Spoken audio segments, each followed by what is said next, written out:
Hey folks, MisterJustin here with Secret Weapon Miniatures and another Workbench Wednesday for you. This time I am coming back to one of my favorite projects. It's a little past Christmas, but still finishing the shell station as a gift for my mother-in-law.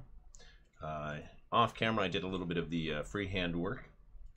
That was actually a simple task since this one is so old. It came with stickers instead of decals. I actually traced out cut out the sticker directly from the sheet, and then traced that with the pencil, filled it in, did my lines. Here we go. Now I just have to add the shell text at some point after I beef these up and tidy that up a little bit. All right. Ooh, and it looks like I need to get the eraser in here and do a better job. You can still see the lines I used to square that up. But you may also remember, if you've seen part one of this, or if you go back to watch it, that the dot oil filter got, well, I got carried away with it last time. And the walls wound up very green, and you can still see some of that green tint in there. So we're going to fix that and bring these back to a white stone look. My mother-in-law also asked me to tone down the weathering on the inside of the building a bit. Well, the texture was fine to, make it look a little more lived in than abandoned, which, that's tough for me, but, hey, I'm gonna give it a good shot today. We'll see what we can do. All right, so the first thing I'm actually going to do is not the oils. I'm actually gonna get some weathered wood involved here. In fact, since I don't think I have a pure white in my secret weapon kit right here, let me, hey, look at that. A P3 white, that'll do for the moment. Woo! I'll leave that open rather than closing it on the camera cord.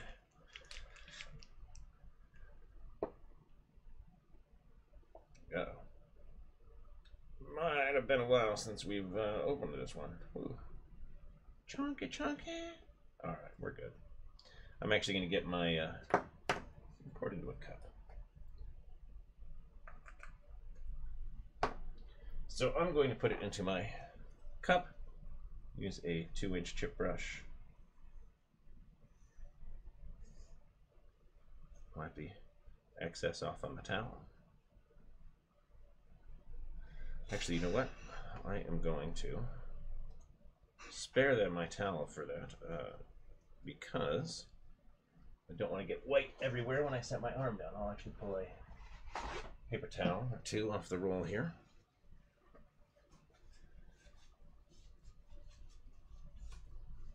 I don't like using disposable towels unless I absolutely have to.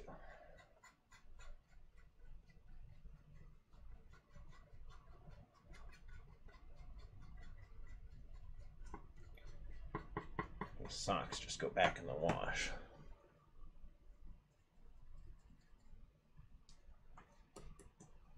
I've seen some nice ones that actually have buttons and buckles and straps and whatnot, and Velcro.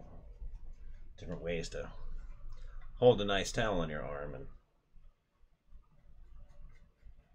And most of the artists I know that like art towels use socks. And I know in the miniature community we can thank Jim Wapple for promoting it so much that a lot of people call it a Wapple sock now, and I love it. I've even gotten to the habit myself.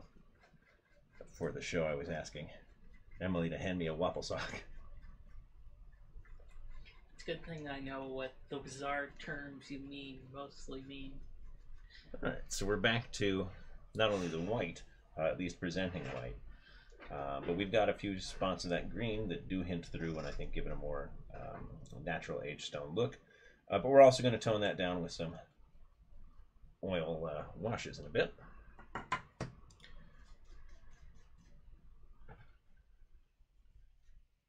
Alright.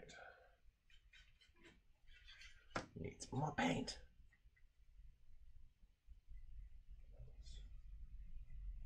Get a lot of that off of there.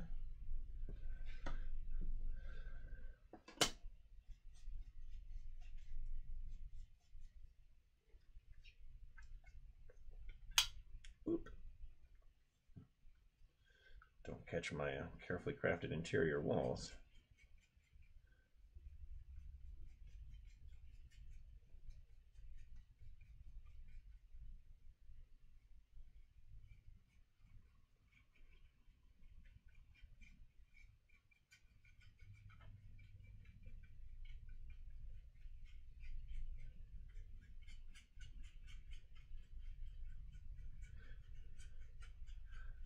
Put your vinyl in this paint. Doop, doop, doop, doop, doop.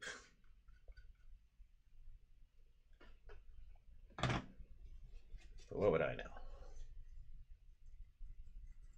Alright, let's get through these real quick.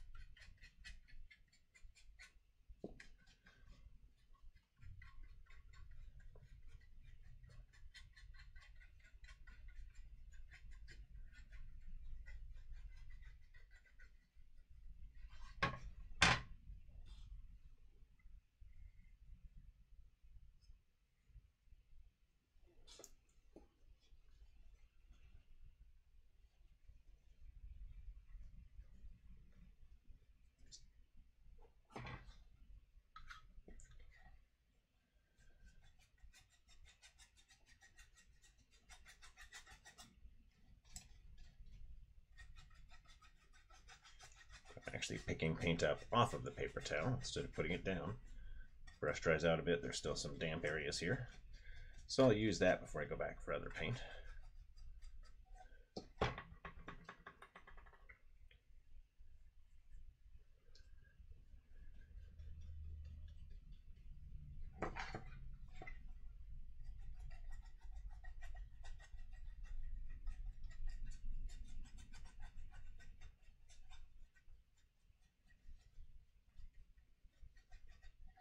All right, let's get a little more even down here.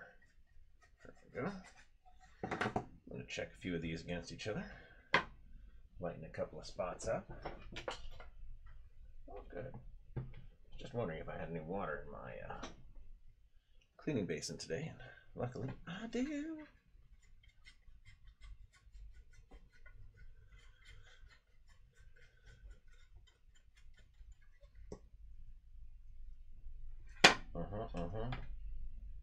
That's the way I like it. Little less green here, I think, which is going to be appreciated.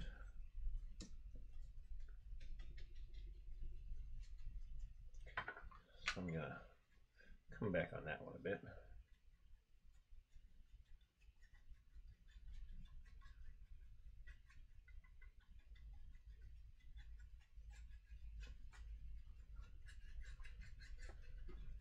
Really make these present white again. See where I was holding last time. Big old gray spot right there. Just about finger sized. Woo!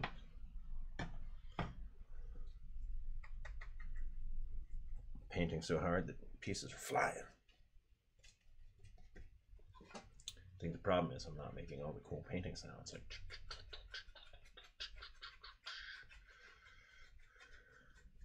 Kind of sounds like you're starting to transform over there.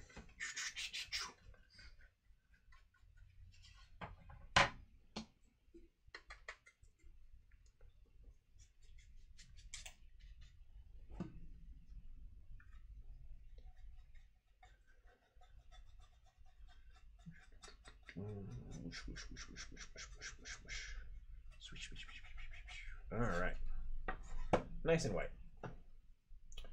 So I am going to give those just a minute to dry before we start in on the oils. So I'm actually going to set them aside, unstack them here. Excuse me, please. Coming in again. Pardon me. All right. Hold on to the towel in case I need it, but that paint is going to go zip-bye-byes. Get that brush a little rinsed.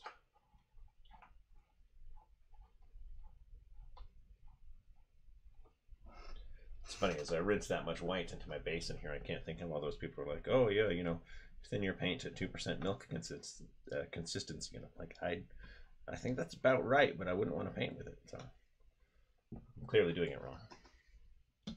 All right, let's see. We're gonna put plastic on. So I'm going to make some interior details for this because, of course, when you have gigantic windows and an interior.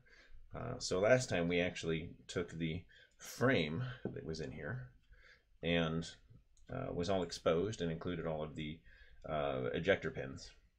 And I built walls over that, added some crackle medium to texture it, and a little paint to finish it off. But now that we have an interior, so you don't just see that, you know, unattractive frame, well, we need to put something in it. So I've got some half mil and third mil plasticine,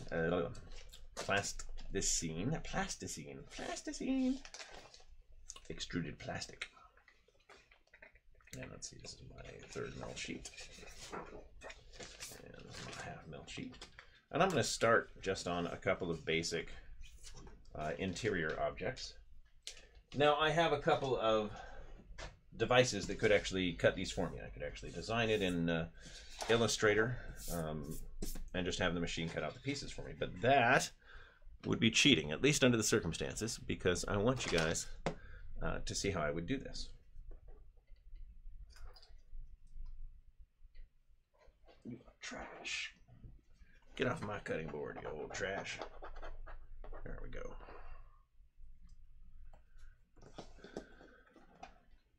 All right.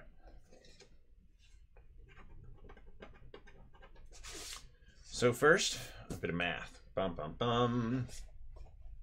So we are working in about 1/24th scale. So I'm just going to use that. It's actually, I think G scale is 1/24th and an 1/8 or something like that. There's a very specific breakdown in the way that some of these train scales do. But for now, I'm going to make a 1/24th snack or magazine counter or cabinet or something like that. So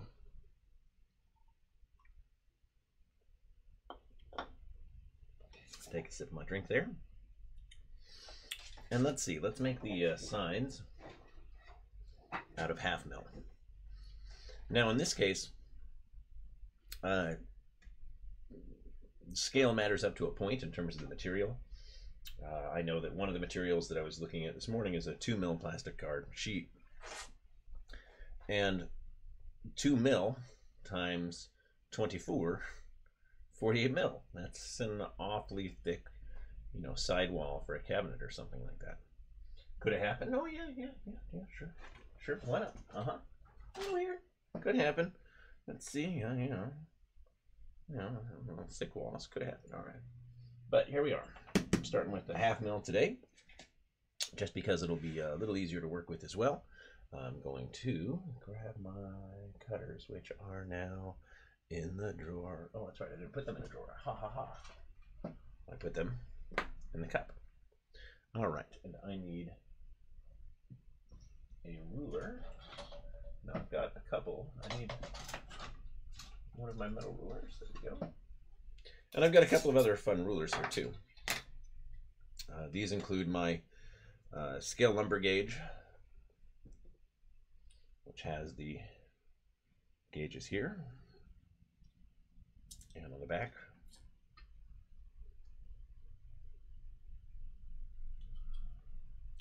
And I have a scale ruler for railroad scale reference. So we've got our, which is what we're here, 1/24th scale. 1/2 inch equals 1 foot. Read from the other end for O scale, so I can flip it around. Now O scale is the one that you're going to want to use when you're doing using train components for games of Warhammer or War Machine, Malifaux, things like that. That's all going to be an O scale. It's 1/148th, which is the best you're going to find for that heroic scale. Yeah, and then conversion charts here for me on the back. Of course, in this case, I'm mostly going to eyeball it. Well, not exactly. I am going to measure. I am going to start by taking my half mil sheet and just cutting off a strip.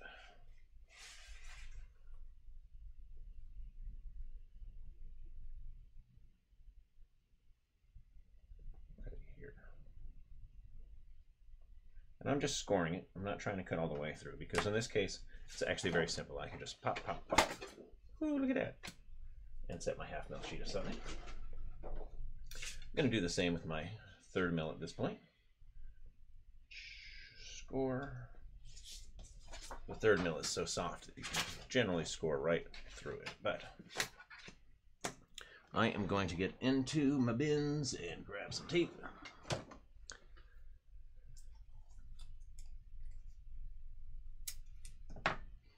Line this up somewhere, see if I have any squares here for me to work with. And I do. It looks like I can come across these lines and get it square. So I'm actually going to change the direction at which I'm looking so that I can more clearly see this line. Because if I look from the front, it might be sitting, you know, a little over, and I won't notice it in time, or may not.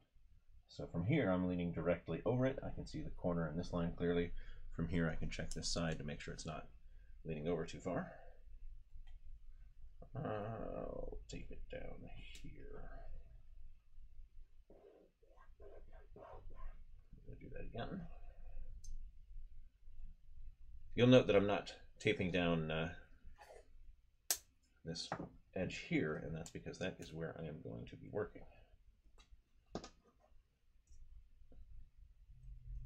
Now, you don't always have to tape this down. I like to. But you can also just hold it in place, measure what you need to measure, and call it a day. Right. So what I'm looking for is one of the many Sharpies. Whole colorful bin of Sharpies over there. And we're going to invent a little, like I said, news or snack stand. So let's say this is going to be 3 feet wide, so that's 1.5 inches wide, but let's make it 6 feet tall. So 2 inches. Here we go. So I am going to come through here. Now this ruler does not line on the edge, so it's not the one I wanted. But I don't see the one I wanted, so this will do. I just need to make sure that I'm lining it up at the correct point. And that I get my mark here at 2 inches. Lining it up here. Getting over it so that I can see carefully.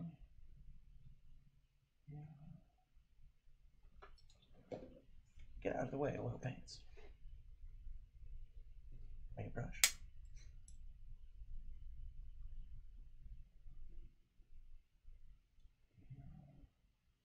And one more down here. And that's why I like to tape it, is it's just more convenient. It doesn't wiggle around on me. I don't have to chase it across the table or anything like that. Making sure, again, I'm looking from an angle that I can see everything. If I'm looking from here, well, those dots should be completely under the line where I wouldn't see them at all. Instead, I want to be able to see them only just. There we are.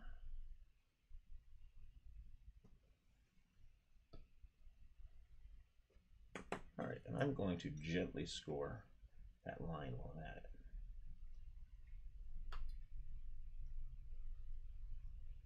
Just 2 gentle, very, very gentle scores. All right. Crossing it off so I remember which end I'm working with. Not that it should be difficult, but you know. All right, so we've decided it's going to be 6 feet tall. Thank you for your input. Virtual pretend input in my head. It's always nice. But it should not be 6 feet deep. That's for sure. The average one of these is actually 24 inches deep. At most 18 to 24. So we're actually going to make this, I'm going to say 24 at the base and 18 at the top. So the first thing I need to do is 1 inch marks through here, which would be 24.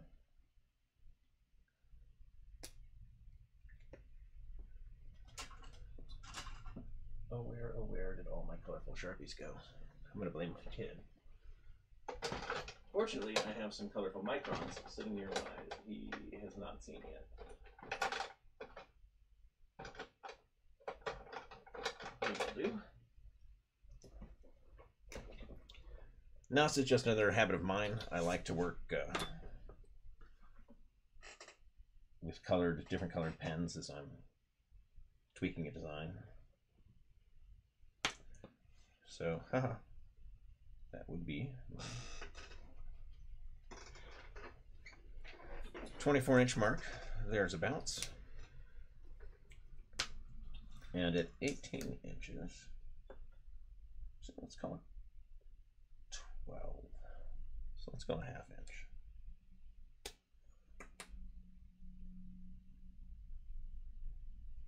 See what I think about that.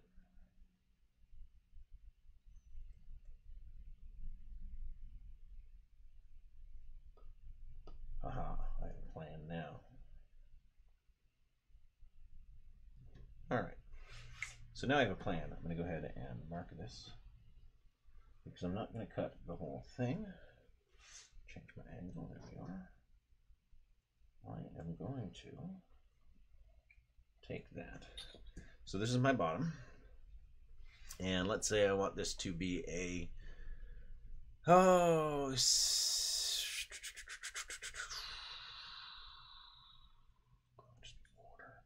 be an eighth. So an eighth. Ooh, look at that. All right, so we're going for an eighth. Here we are. That'll be a quarter. I think I'm going to do that because it will actually not quite to scale, but it'll add some stability, and I'll show you what I mean in just a second.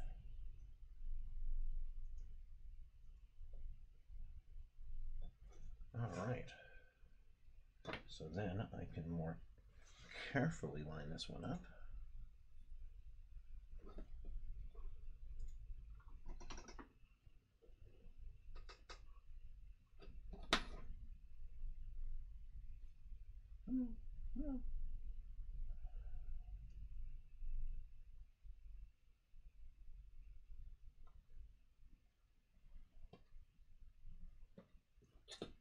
Haha, hee hee ho ho. All right. So then I'm going to cut this one, score it. We're going to do a little magic here in just a minute. So you'll have to bear with me for a few seconds. All right, and then I score here.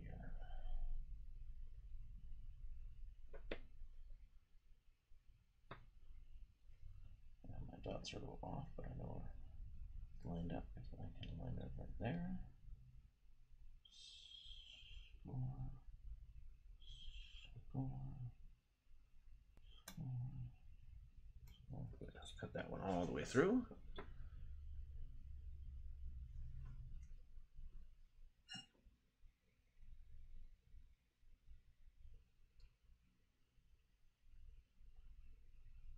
Just a little bit of scoring again.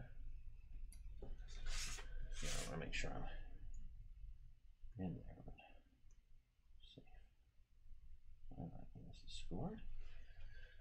Good. Now I was just going to turn that into scrap, but I don't want to because it may be useful as a shelf in a minute. So first, let's see, what did I say that was?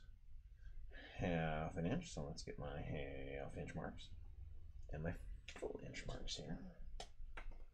So inch, half. I'm going to use that line.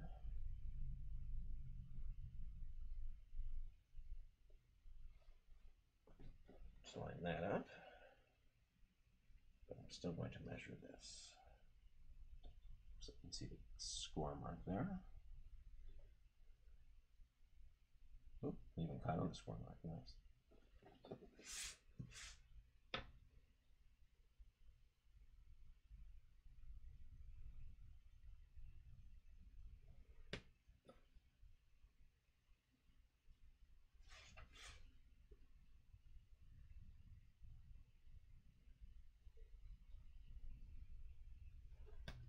All right. Score, score, cut, cut.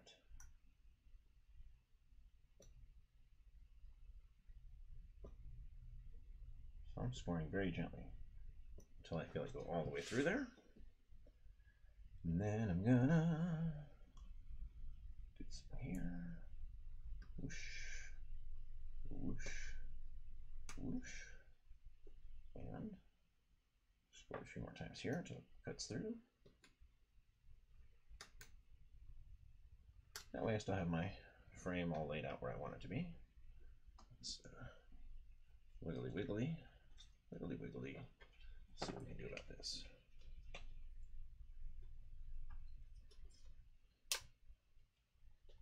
All right, so this is what I've scored in the hour and a half that you sat here and watched me cut plastic. So the first thing I'm going to do, and again, I would have cross-cut these so they were a little easier to get out, but I think it's going to have some use as a shelf. Well, I mean, it is now, because I get to decide. And then I'm going to break this one completely off. And then I'm going to wiggle this apart. Wiggle, wiggle, wiggle. And the edges are going to be a little rough. That's fine. I'm going to sand it down there. Ooh. After we glue it. All right. So what I have are two little robot legs. Beat, or little elf arms. See, they don't have hands. All right. Instead, it could be the actual stand for our little shelves here. And how wide is that going to be? Well, it seems to me that should be about this wide. And that's because, well, we have these shelves now.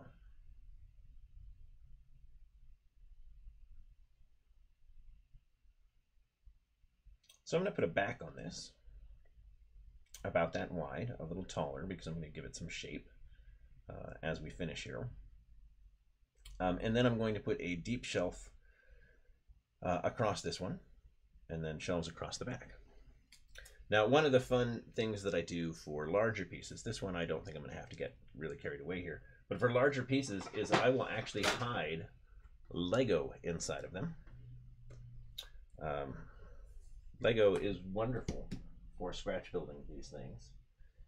In fact, I can get to a piece right now that my son has painted for me. That'll give you a great idea of how Lego can be useful for scratch build. I'm pulling out a couple of components of a scratch built Warlord Titan. If I can get the magnets to cooperate.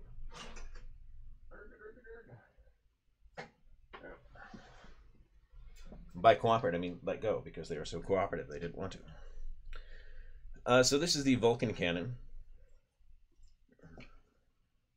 for the scratch-built Titan, and some of the details are still visible here. Seamus painted this for me quite some time ago, so you can still see, you know, some of the bits and bobs and detail. Aquila here on the side and here and whatnot. But these, of course, anyone who does enough of fiddling with Lego will recognize that those are just Lego. Just Lego. It's only Lego. And there are Lego blocks here. You might recognize these pieces. That's Lego. And the Warlord is a great. The head of the Warlord is great. Oh wow, cool! He put a pilot in there. What do we get? Right on. All right. So yeah, there are some recognizable Lego bits going on here, but mostly behind the scenes. So you can actually see that in order to get the right size for the magnet, well, there it is. Cut those off. I mean, this whole support structure is Lego. And it makes it easy. Lego, Lego. That way, as you're putting these together, these large pieces, I find it's a great shortcut. And to be clear, this is not a piece that I made. This is a piece that I traded for a long time ago because I was so impressed with how, and I'm sorry that I don't remember the artist's name. It's like 12, 15 years ago I picked this up. But yeah, very impressed with their use of Lego. A fella and his son did this. And yeah, really impressed with their use of Lego. So I picked it up to see how they did it so that I could do it in the future. And it's been a great help for me. But all right, back to this. I don't think we need Lego, but we do need a back. So we have our 2-inch Whoosy Widgy Widgy Wojit here. So let's see here. I decided the shelves are going to be this deep. Right. Right, it's that minus that. Haha. Hey, look, that didn't get cut straight, Justin. Oops. Someone should fire me. It'd be great. Get me a new job. Be a little weird, though. I mean, I'd still have to, I guess, run secret weapon from the new job, so even though I was fired. We'll figure it out. All right. So in that case, I'm actually, since I want the back to be taller, and I've already cut this to that length, it's not going to make a difference. So that needs to be, that's what I was looking for. It needs to be that wide.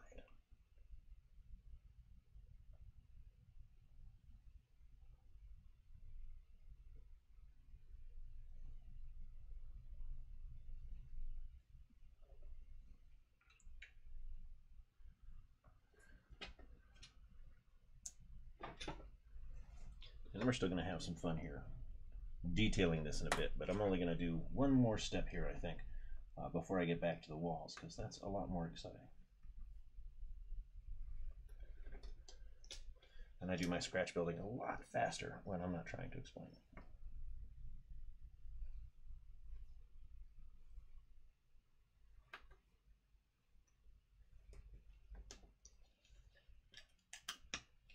it. Lego.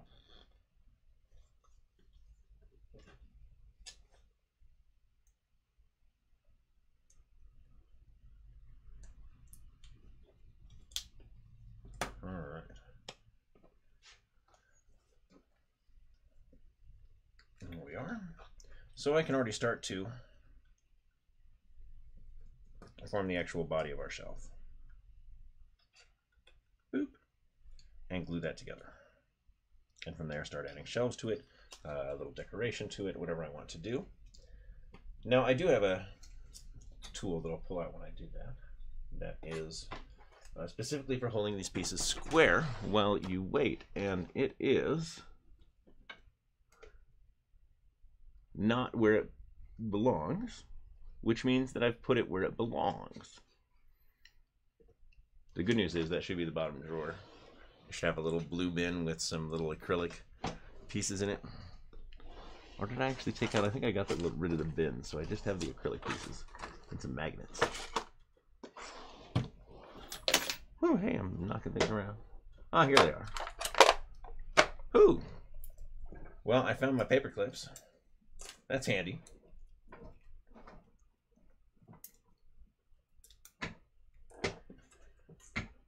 All right, so in addition to picking up paper clips, I will use these to square it up, because you can actually put your pieces in here, get them glued and kerchunk. And that's great when you're using methyl ethyl ketone, MEK. That's the solvent-based glue that actually melts them together. Gives you some working time. That's why it's my favorite. Always has been. There are some tricks to working with it, but nothing big. Nothing I'd say you have to know or you're going to screw it all up. So I can actually get the pieces just in here and lined up and ka-chunk, get the walls on it and stuff. It's going to be great. But still boring. So let's move back to them walls, them two greeny walls. Let's see what we can do about that. Out of the way, plastic. Get out of me. All right. It's looking a little more white and gray wally, I would say.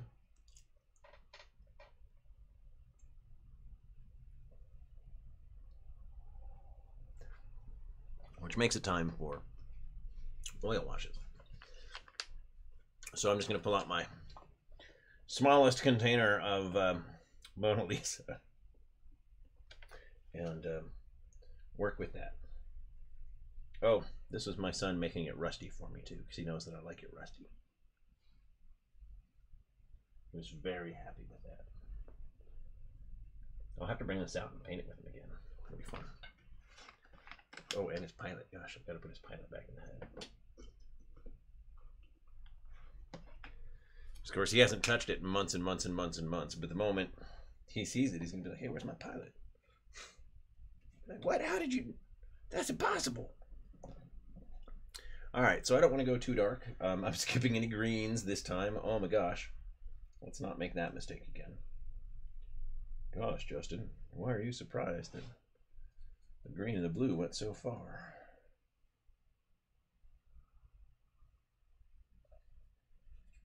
No excuse for that, actually. Maybe I was even more tired that day than I am today. It's a terrifying thought, actually, but it could be the case. All right, so let's just dunk that in there for the moment. No, that's going to be super inefficient. Let's risk everything to pour a bit into a cup, which isn't going to last long because it's the wrong type of plastic, so I'll have to work swiftly anyhow.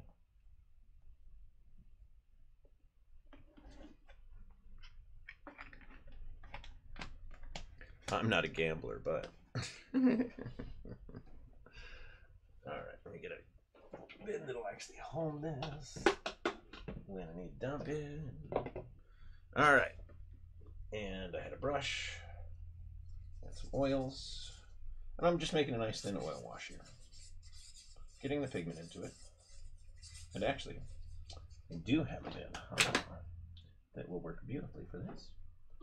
And the lid of my cleaning cup, which my son has used.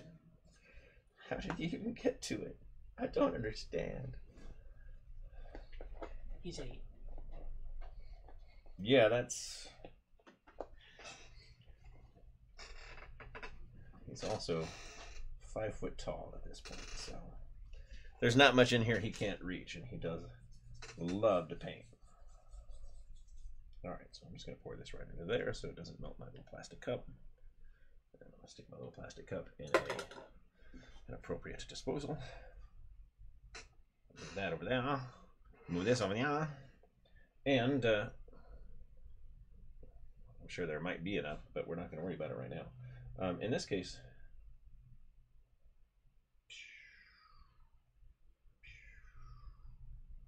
mostly want to get into the recesses.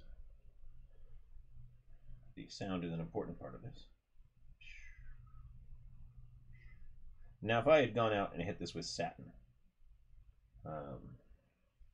which I will now ask Emily to do on the others. I don't have the satin, I have the gloss. You know where all the spray paints are? Yeah. Under the cabinet? Yeah. It's separate in the center cabinet. I keep all of the gloss in there separate from everything else because I've learned that lesson. You don't want a top coat with primer? Yeah, not so much. It's one time at Millennium Falcon Camp. I had the Millennium Falcon, the perfect grade Millennium Falcon from Bandai. I went out to put some varnish on it so I could get back to doing some of the 516 decals, I think, or some crazy thing. And I hit it with spray tack instead. So there are portions of the Millennium Falcon that have this texture. Yeah, it's really affecting the white right now because it's not sealed, but that's all right. We'll fix anything we need to fix. Happy accidents and all that. We'll see how this plays out. And we'll have a nice comparison with the sealed components in about 15 minutes. So stay tuned after these commercial breaks. Dun, dun, dun, dun, dun. That'd be great. I want commercial breaks. Let's get some of the sponsors I actually want involved. Hey, anyone out there that makes a good cider? I'll represent. Golden State. Two Rivers, I'm talking to you. Two Rivers Cidery is actually in the building across the parking lot from Secret Weapon. And when they have cookouts, the crew will head over and grab a cider and a sausage and hang out with those folks for a while. It's really great. I have not been around when that's happened. Not once yet.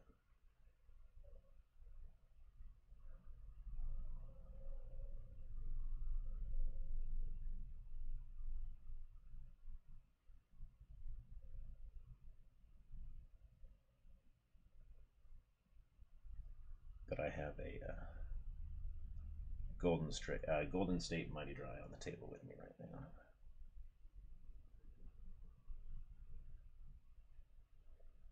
All right, so there is that. Skidoosh.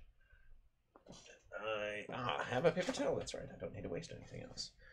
Because this isn't sealed, you can see how it's changed some of the white, but not a lot. And because it's oil, we still have a lot of time to work here. So I can dab some of this off of the surface.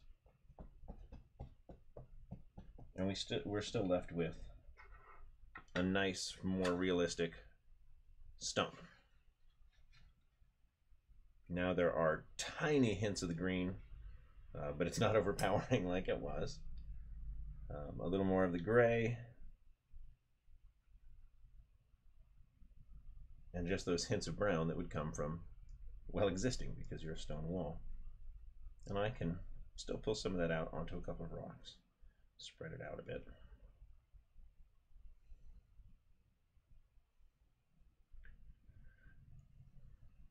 And I should probably ask my mother-in-law before adding any graffiti. But it could be a surprise. Could be a surprise. You never know. Just hey, look. Now it's more realistic. It's like that one and only time I tried to paint a clean and pretty car, and it is the only commission that I finished and didn't charge for because it was not good. All right, let's see, back to these guys. Let's see about getting some of this lined up and how that's going to work. Stuff, make sure I've got my this right. Make sure I've got my that right. Well, the good news is it's the absolute worst weather to spray paint in. Well, the good news is that we can do it with the door closed and everything. Yeah, but still really humid in there. I'm gonna ask you to move that to my bedroom, though, because the foam is actually melting in front of us. No interest in breathing chlorine today. All right. It's actually just resin on top of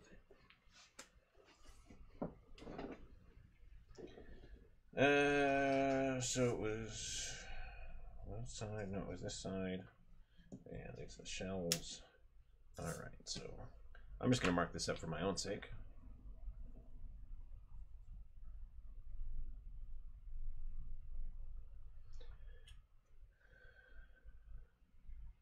It's my vertical. So I am going to want that in here. I'm going to want that on here.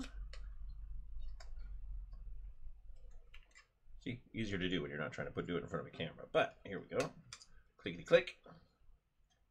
How about that? A bit of wiggling. Get this on top of that.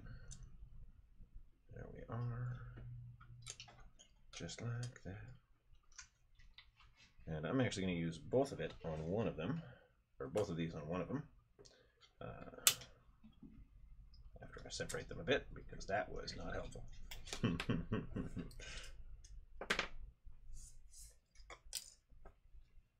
All right.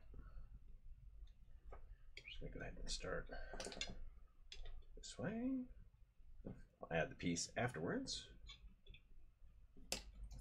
Woo! Fling blades around. I'm the one who gets to have all the fun.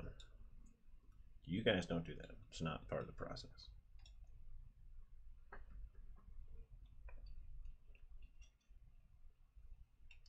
Boop.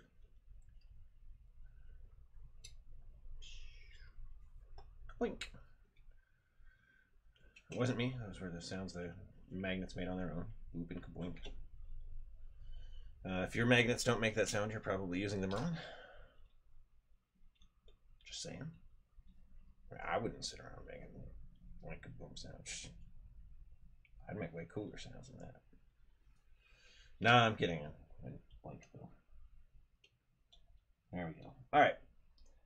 So I've got my edge all lined up. Everything's neat. There are easier ways to do this when you're doing larger pieces, or they're going to be enclosed. Like I said, I can do it with Lego, or I can put a support inside. But in this case, I want you guys to be able to see everything. And when I'm working a little more slowly, this is actually what I do. So I am going to take my MEK.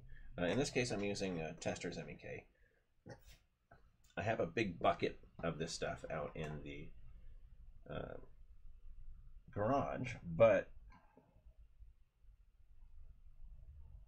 I generally just use these in the house. I prefer the brush. I can use other brushes. I have some Talcon brushes I'll use for this when I want to do it precisely. And I know that there are other applicators, but it's what I like. It's the same thing. Like, I know everybody's surprised. I mean, everybody. I have not run into anybody yet who is not surprised that when I use cyanoacrylite super glue, I always use it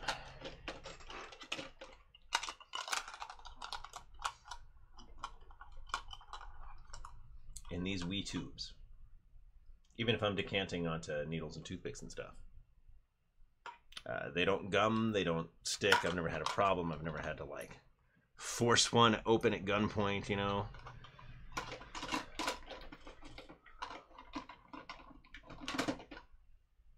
All right, this can go over there. All right, I'm going to take a brief break to grab something.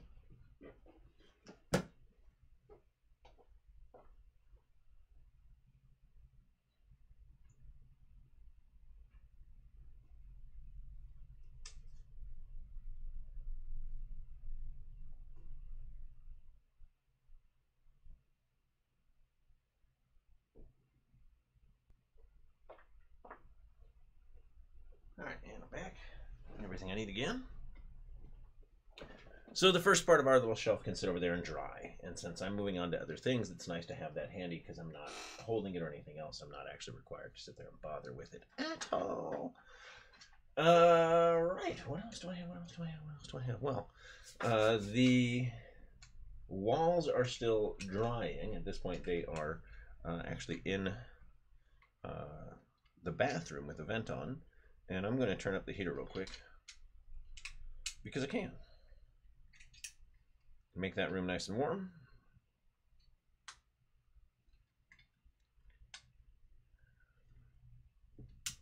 All right, in that case, I am actually going to get back to this. So chances are good that's enough of that for the moment. See, it's held, and there's a little overage there, but that's okay. I knew there would be. That edge wasn't cut clean. So now what I can do, of course, is come around to the other side.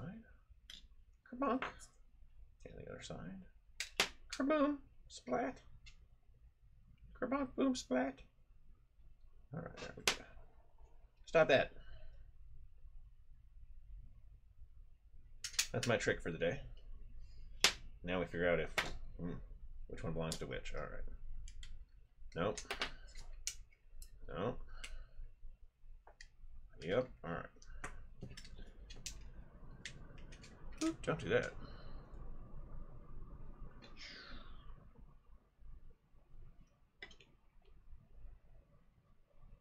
There we are.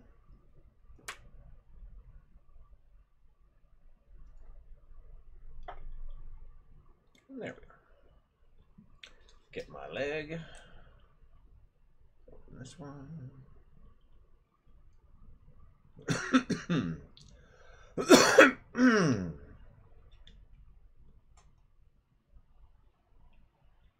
Yeah, get it in place. Wiggle these around later. Mess it up because I'm trying to do this at a weird angle.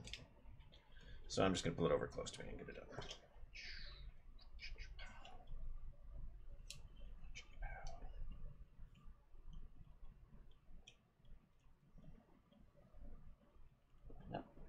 Line up and hold, line up and stay.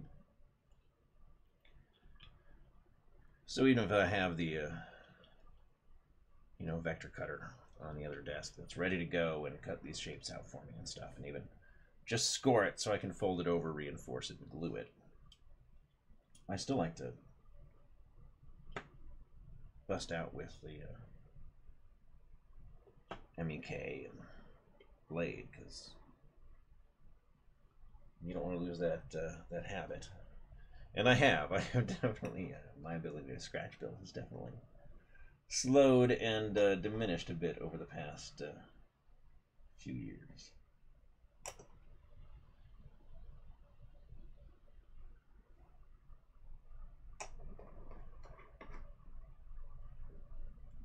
But all right, so I'm going to take these, set it aside while that dries, and I'm going to grab the wall pieces.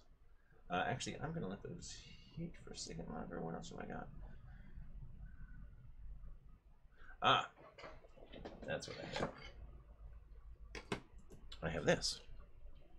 We're going to add a bit more depth to the wood here in spots by adding some oil wash, a little more color though. So I'll pull it right up here. Pull some of that pigment. There we go. See now the heavier pigment section right here. I can thin that out by pulling off that top. But now I can hit some of these spots of wood to really pull out the grain. And just use this as a light glaze over parts. Where I really want to pop grain, a little heavier. And remember, I can wipe this off, so it's not going everywhere. And after it cures for a little bit, I'm going to clean big sections of it away anyhow.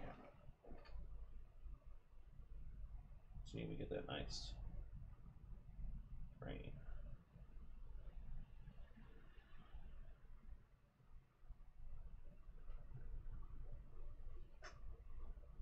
Which reminds me, I know that this year I will be teaching at, I will not be teaching at Adepticon, but I will be teaching at KublaCon this year.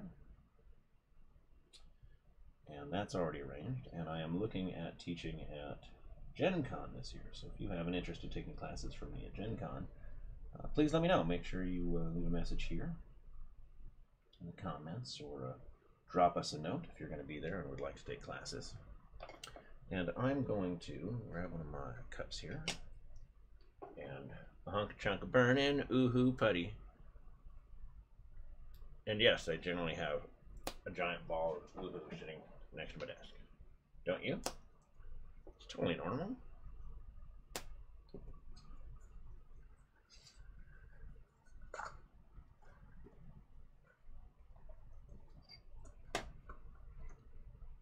There.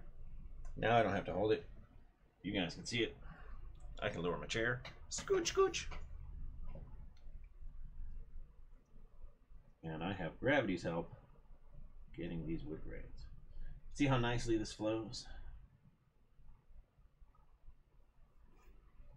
Enamels will do much the same for you. That's why I work with both. But the oils have significantly longer working time. Now that can be a problem too. I watch people put varnish on their oils too soon. You really don't want to do that. It will bubble.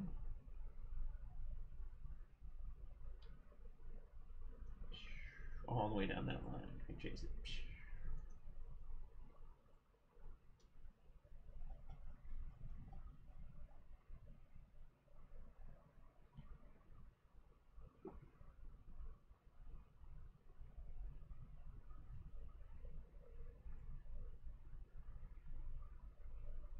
I'll wipe some of that away in just a second.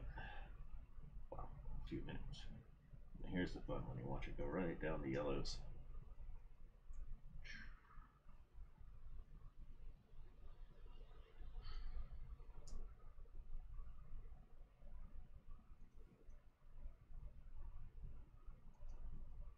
There we go.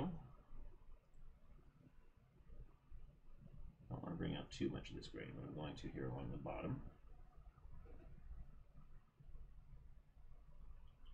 And on the individual line definition, the panel lines.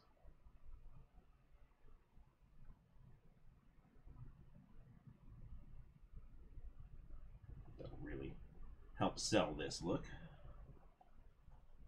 Even clean.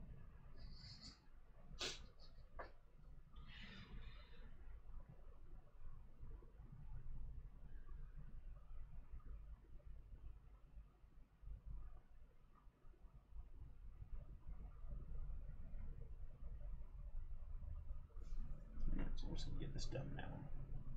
You guys got the gist of it. Let's do it. Boing, boing, boing.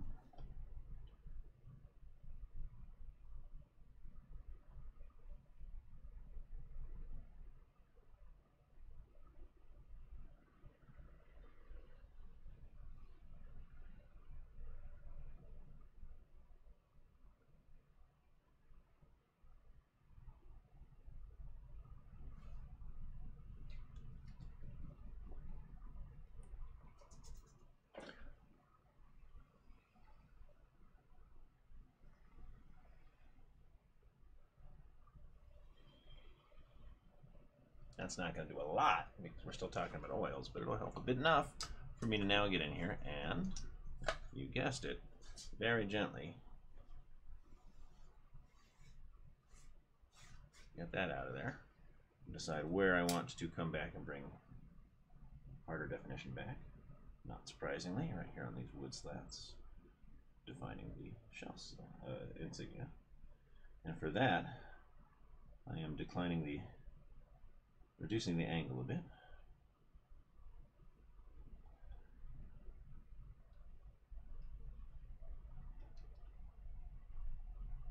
Going a bit heavier on the pigment. So I can always remove it from the surface later. But I want each panel very well defined. So you'll see we're going to let that dry, and we'll come back to it later. There we go. That's my shadow for the bottom. Now hopefully I can go get the wall panels, and they'll be ready for the same treatment. Which will be good, because remember that even though it's an odorless mineral spirit, it doesn't mean, you know, vaporless. We are using it in a well ventilated space. Make sure you do too. Turn my heater back down.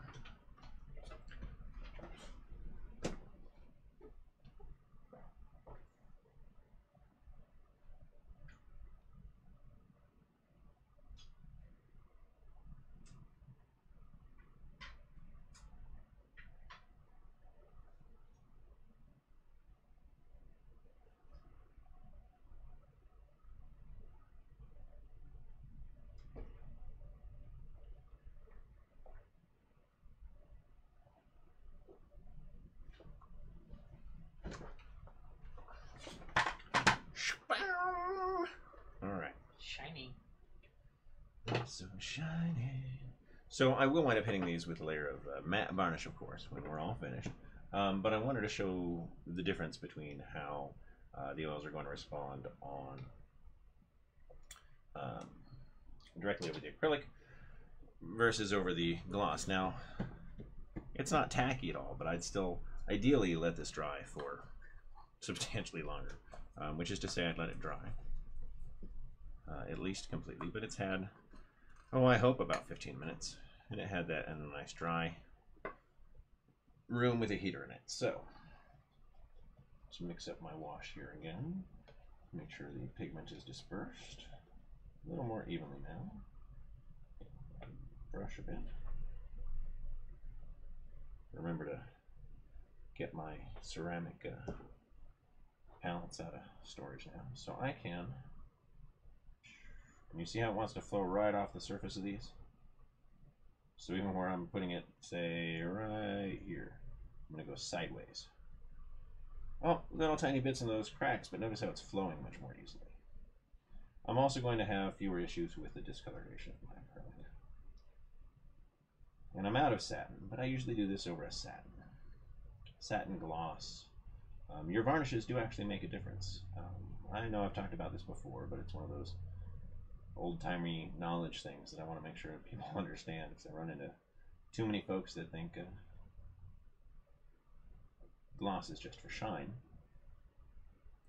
And when you're doing decals, for instance, it's always my favorite example. You want to put your decal on top of a gloss coat. So put your gloss down, put your decal down, do your microsol or whatever it is you're going to do, and desilver your edges and whatnot. Make sure it's all tidy. But then seal it with gloss again. And that way you've got a nice, smooth, protected surface both on top and below your decal. It reduces the risk of bubbling and stuff like that onto your decal when you're working and over time. It's also one of the ways that I will actually, after I do that, I can go in and sand my decals very carefully. But that's actually my favorite way to get the chipped look for logos and whatnot, or insignia, when I'm doing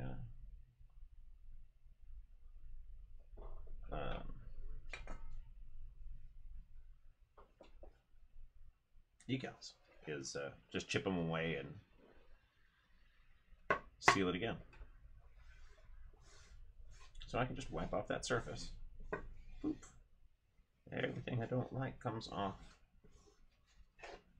Any residual I can pick up later.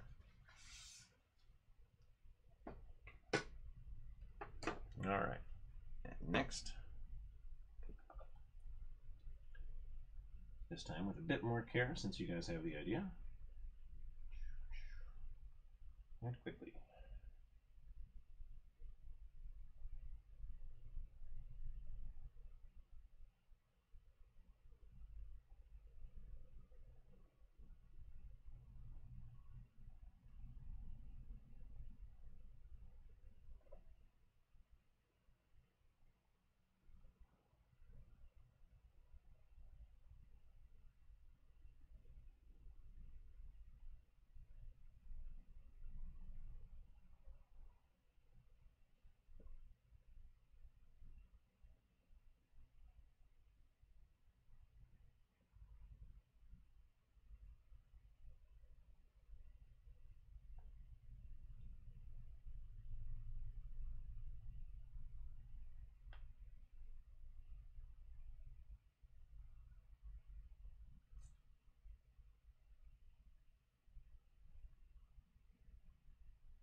Well, I hope you guys are listening to good music.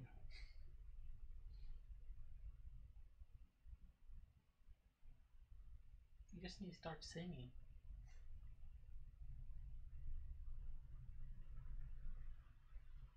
We need an entirely different channel for MisterJustin Sings Musicals. I don't know, I'm sure there's some cross-pollination there.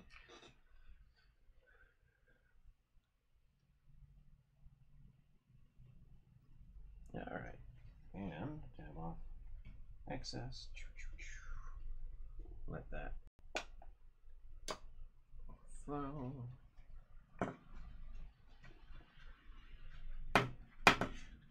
Good.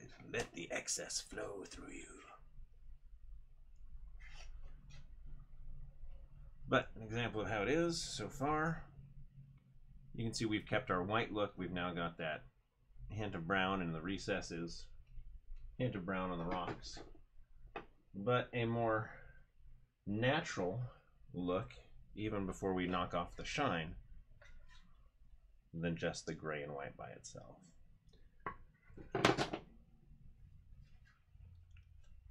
This is also me hoping that it's clean enough.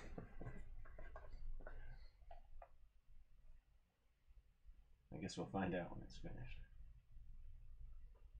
I might be back with round 3. How to undo your weathering.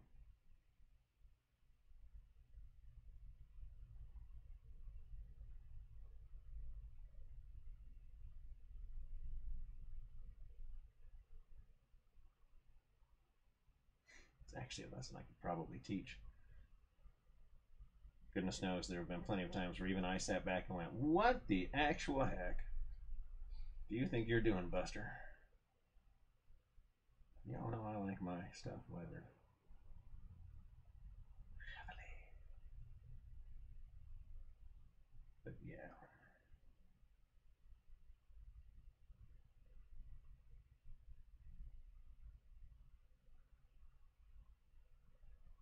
One was so bad I didn't feel I could salvage it, so I actually threw it in the rubbish.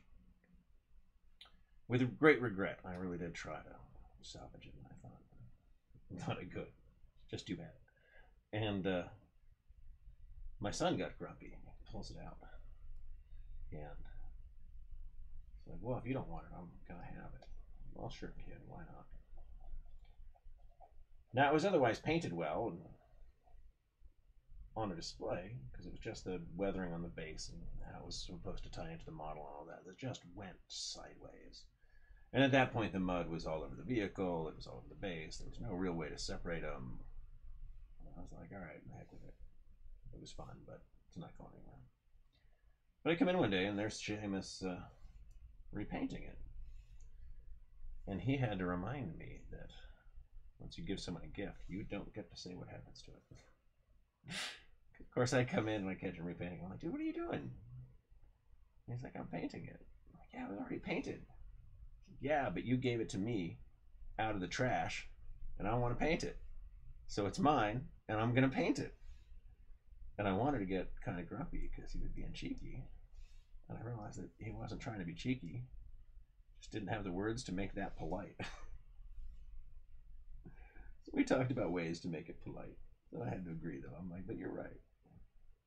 This is yours. Do with it as you will. I'm glad that it is making you happy. And you are having fun with it. Now, of course, we've just about finished all the remodel in the studio stuff, and we're down to the nitty-gritty organizational stuff. And I haven't seen that model, so I think at some point even Seamus went, all right, you can go back in the trash. I'll have to ask him. There we go. Now, what I'm going to do, let's see, that towel is white on, has white paint on that side. I'm going to very much move my Mona Lisa further away from my head. Now, well, this one is on its way to dry. Go back to the first one.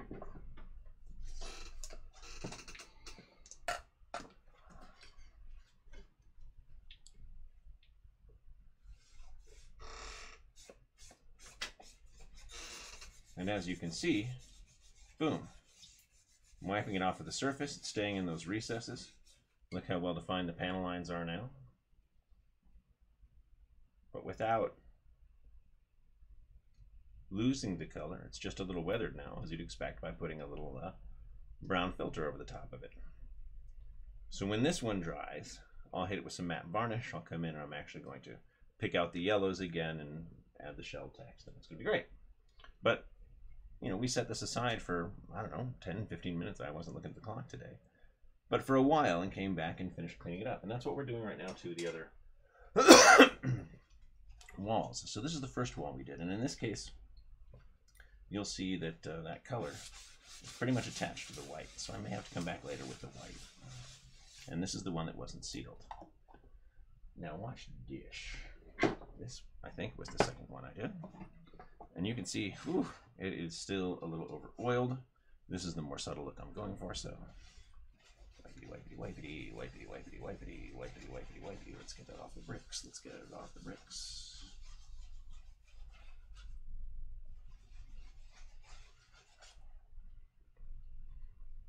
A lot more subtle. And if I decide that I have some, say, in the recesses like here that I don't want, great, pull it out. Or spread some over a rock, see? Add a little dirt here by the window.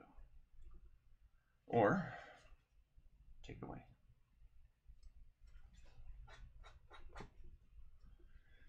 It's so easy. You can do it. Anybody can do it.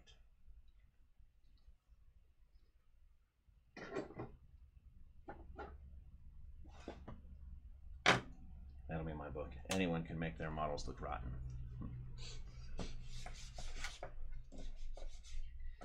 Cover art is a picture of you with a gerbil on your head. Yeah, exactly.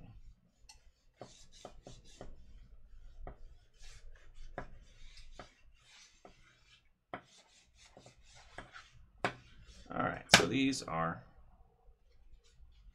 They're good, you know? If I say so myself. And I do. I say so. So the walls are back to their lovely white selves. For the interior, not today, but the next time we come back to this one, because I'm going to turn in the finished building itself so that it can go into the train display. And then work on the components that go inside, because if the roof comes off and everything, it'll be fine. I can just add to it and take pictures. It'll be great. But I'm going to add the necessary signs and posters. The windows are going to be cluttered with information for what's inside, the cost of fuel, etc., etc., etc. Little Visa signs for the door, probably, you know, some. Well, at this point, I'll ask my mother-in-law how carried away I should get, because I don't want to go too far. But right now, let's come back to our old friend, the table. And again, that's why I like, ooh, uh-oh, it's stuck. Interesting. Like my little helpers there. Because it lets me move on and do something else instead of having to deal with them. All right, so right now, that's great, but it's a little loosey-goosey. Right? So I need to get that first 24-inch shelf in there. And for that, I'm going to use my 1/2 mil, which went on the floor over here. Because I think that's going to be, hey, that deep.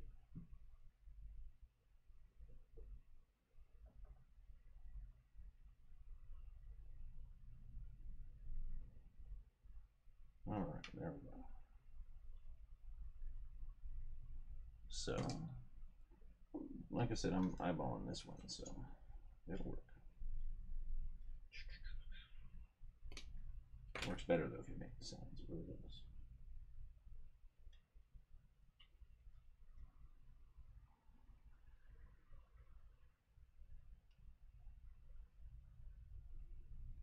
Tell me the panels were in.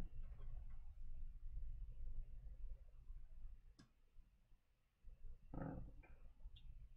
Stop that, Justin. There we are.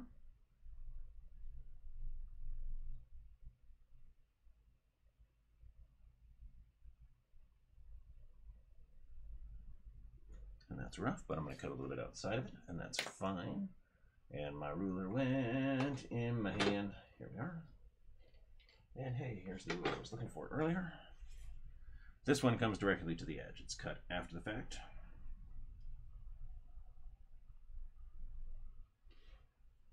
A little bit outside that line, because I can always sand it down. And hopefully, 1, 2, 3, 4, 5, 6. Oh, we're clear. There we go. How many cuts does it take to get to the center?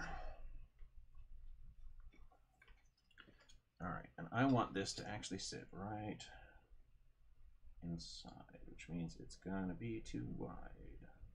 And that's fine, that's great. I am going to line that edge up right there. And use my ruler to hold this down. Line it up here to help me keep it square. And just right there, I'm going to cut like that. Now when I'm actually prototyping and quick building stuff like this, this is very much how I start.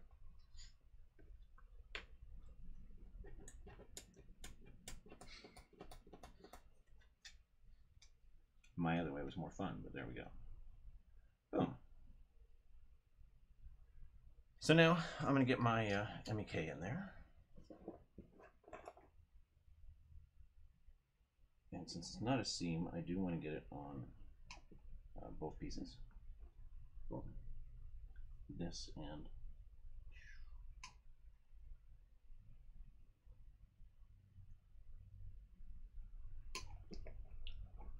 oh, that's right. On both pieces, Justin. So this edge. There we go. Always close this up immediately. It is horribly toxic. flammable death liquid. Also, it's bad for you to breathe.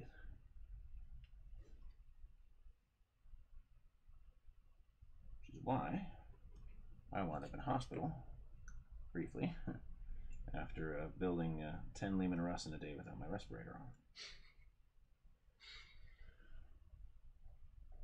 Could have happened to anybody that was willing to build 10 Lehman Russ in a day. You know. I think we all have a story similar to that. My life back in those days. Hey, what's going on with you? Stop doing that. All right. That looks good. Actually lining these up. So I'm going to get the glue back out here because it's coming apart a bit at this seam over here. And because there is overhang, which I'm actually very happy about, I'm going to hit that one on both sides. And I'm going to get back in here now that I have my seam.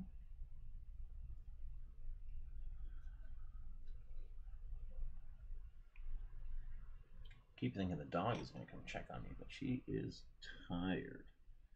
The reason the show was late today is that I had to take the dog to the vet, get her checked out. She has an ear infection. And it's been keeping everybody up the last couple of days. But today, 9 a.m. was the earliest they could see me, so I knew I'd be late for the show. But of course, I did prioritize my dog. And I knew that not only would my audience understand, but if I came onto my show and said, I put you guys over my dog, you'd probably all reach through the internet and throttle me. Or at the very least, send us angry messages, because that would be crummy. Alright. Boom. Our little shelf is started. So we can have the nice deep shelf at the bottom. What I'm going to use this one for are things like oil canisters and whatnot. I will make the food counters simply the 18 inches deep, or 12 inches deep. So I'll have two that are small. This is going to be the big one that has all the stuff on the bottom. I might even put some tires in there because I have tires. In fact, I'm going to put tires in here. I'm going to write tires. There we go. So tires are going to go on the bottom. Oil is going to go on the top. And I have my little shelves here that need to be trimmed down a bit now, but you get the idea is that I'll be able to put the shelves in, so I'll have tires here on the bottom. In fact, I can test that now, and would you be so kind, if the cabinet's above you, because this is totally organized now. Welcome to the part of the studio that I got organized. So yep, that on the large 3-drawer bins up there, I believe it's the bottom one that has all of my car bits in it. And these are my 1/24th vehicle detailing bits. If you squeeze the drawer together, it pops right out. I say that like it's true. I'm just going to grab this tire. There we go. Oh, well, that's a flat tire, so well, that'll do. But yeah, here we go. We'll have tires on there. You want to hand me the bins? Maybe. This is how she died. Workers' comp. All right. Woo! Ooh, I should clean these. Yes. These used to live in the garage. All right. So let's see. Where are some more tires? I know I have tires. I have tires galore. Here's some tires.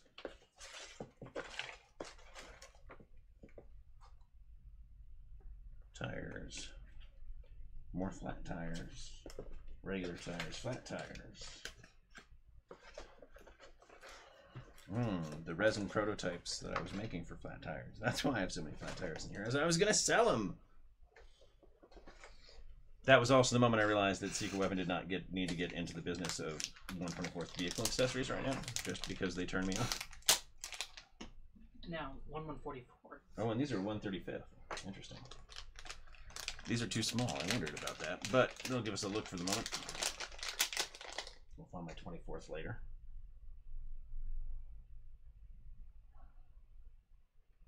Because it is kind of a ubiquitous sight, right? I'll have the tires here.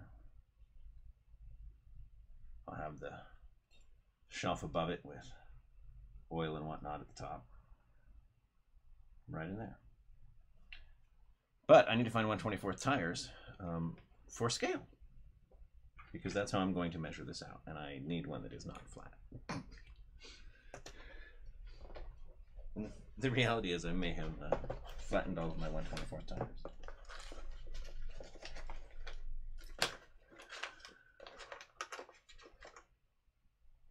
That's 24th, 35th, 35th, 24th, 48th, 48th. Here's one that's mostly not flat. All right, good. Mostly not flat.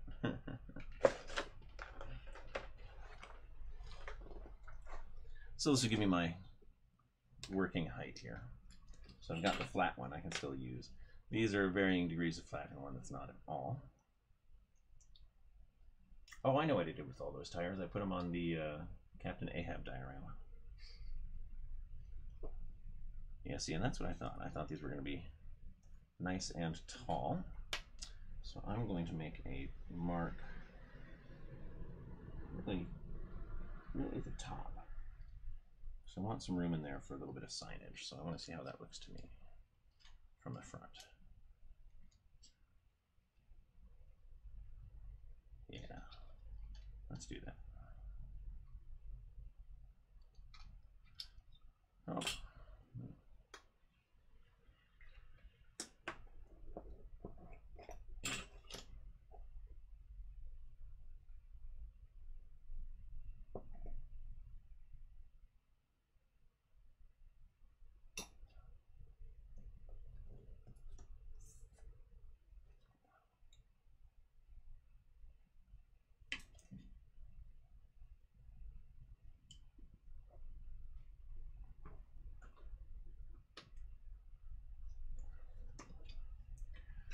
Kabunk, kabunk.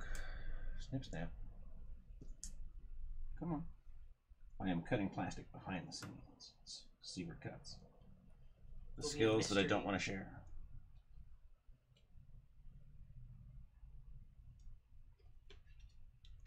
I can generally eyeball it. Ask me how. No, don't. It's just practice. It's not exciting. There's no secret ninja skill. It is actually one of the reasons I used to laugh when people would get bent out of shape about the idea of pre-measuring the gain. Was it shouldn't take long for somebody who can recognize the scale of a terrain, the scale of a base. You know, call a base an inch. Have a bunch of guys sitting around. You have a fairly decent idea of what an inch looks like. Most terrain is, 2 to 6 inches. So a 6-inch piece of terrain on the table is all you need to measure distances on a table. Folks thought that was nuts. I'm like, what? You can't just look at something and say, it's about a foot. So why not pre-measure? Now, of course, I think everything pre-measures, and that makes me happy. Because also, you know the size of the table. Yeah, exactly. So the table is 4 by 6 or 4 by 4. My favorite was the workaround, though, in War Mahords, when no, you could not measure distance, and you could not measure anything, except you could measure your Warcaster's area of effect. Anytime you pleased. I'm going to charge, but first, I'm going to measure my area of effect for no reason. It's certainly not me measuring distance. Yeah, what? No. All right, so, boink. We now have a little cleanup to do, but we have our shelf. And it is going to hold some 1/24 scale tires that I'm going to have to order again because I used them all. But see how that'll work? And then I can put the oil canisters and whatnot on top. So that's going to sit inside our little shop here. And we still have plenty of room because the footprint of this building is actually fairly large. You see? And I should have a 24 scale figure. Don't do that. All right. Just don't do that instead. I'm winning today. Face first in the pool. So it comes with this little resin mechanic. And yeah, you'll get a sense of the scale here and how that would work.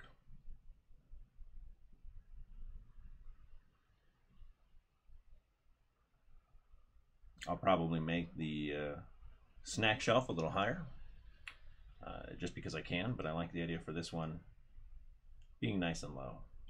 And that way, you know, we've got our tires on it. We've got the oil at the top, and you'll have room for people to get to them. And walk right up. Oh, I need to get some oil. I've got oil. Yay! It's totally how that works. If you're not playing with your dollies, you're totally doing this wrong. So that's what we do, right? That and jab you people in the eyes. All right, so back to the walls. The only other thing that I would do at this point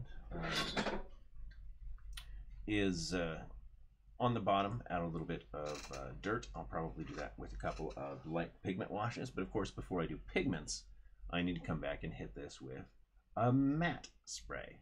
That's right, I think I started talking about some of that, like with the decals earlier. But so a matte spray is going to give you good surface coverage. A gloss spray is going to give you slippery surface coverage. The matte spray has teeth. Of course, you can apply enough matte spray that you're going to get a gloss finish, which is part of the reason I laugh about really hitting things heavy with primer, is you can actually make it shiny again, in which case that's a problem. But I will hit this with some matte. I will talk to my mother-in-law about how heavily she wants to see some of these things weathered. I did get the basic door frame painted, so I'll be able to get that in there now.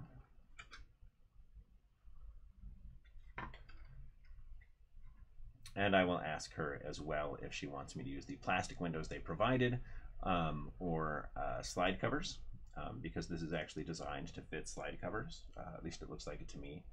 Some of the G-scale kits I've worked with over the years are for windows like this, designed for slide covers, because they're little glass covers that go on slides that are about this size. So you can actually put actual glass panels in here. Now, I would mostly do that for my pieces, because then I can actually crack and chip and do all of that. Because I'll get them glued down in place. I'll put tape on one side of them, clear tape on one side of them. I can sand sections of the glass. I can actually get in there with a very fine point and very carefully start drilling until it cracks and actually make little, cracks and chips, and you can break out a whole section of window. Yeah, I'll be doing that in some of my pieces, but I want to make sure, again, I'm not overdoing it for my mother-in-law, who would like me to keep things a little simple. But at this point, we already have something that's, definitely starting to look personalized compared to where it started, especially with the plain plastic and the exposed frames inside and whatnot. So it is a fun piece, and now I have started in on the furniture components. So I have my first piece, and this will let me get a sense of scale for everything going on inside the building, because I'm also going to need, as we start thinking about the footprint here. Nope, it goes this way. It's taller in the front. So as we start thinking about the footprint here, I need to remember that I'm going to want to get a counter in here, not a tank turret. But you never know, it could be a tank turret. But I figure I'll put the counter right here by the window. And then I'll have a couple of racks over here with some food, or maybe right here, or vice versa, like with this over here by the counter. Put the food counters here probably. And see, that starts to let me know just how much I can actually build for this. Probably 2 of those little food cabinets, or 1 food cabinet, 1 magazine cabinet, because I'd love to do some magazines. Yeah. And then leave this area open for the moment to talk to my mother-in-law, see what she'd like to put in there. She might even have something fun like a G-scale Coke machine or something we could stick in the corner, and that'd be great. So this is the point where I take a brief pause in this project and get back to her to see what we're going to do. Boop. Oh, it's going to be great. All right. As always, of course, thank you for watching. Happy hobbying, and do remember to like and subscribe to the channel so you can keep up with what we're doing. We will come back to this project and get it finished off for you just as soon as I get some input from the client. All right. Thanks again for watching.